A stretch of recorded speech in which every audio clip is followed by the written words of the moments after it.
Ayan guys, rescue Ha? muna tayo kay Kuya War. At wala raw hatak ang kanyang motor. Ayan, i-check natin to.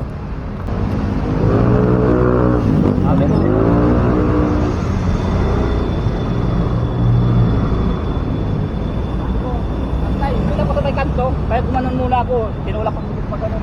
Kaya naisip ko, dito kasi mas na highway. Dito ako. Ayan, dito kami sa C5, rescue kay Kuya War. Napatulan ng belt, ayan o. Ilang buwan na to? 4. Ayan, 4 na buwan. Naputulan siya, rescue. Bumalik. Late na kaming dalawa. 8:40 na, alas 8 yung pasok. Ayan. Nakabit na natin to, diretso pasok. Ayan, at okay na nga yung motor ni Kuya War, may hatak na ulit, hindi tulad kanina na walang hatak kahit anong piga mo dahil siya naputol pala ang kanyang belt.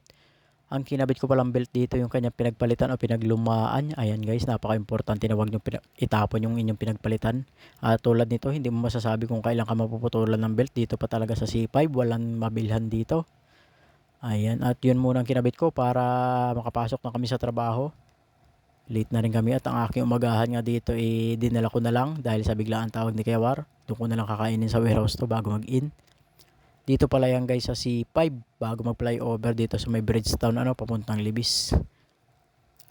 Ayan, late na tayo sa trabaho pero nagpaalam naman tayo ganda yung nagpapaalam para alam nila. Napapasok pa rin tayo.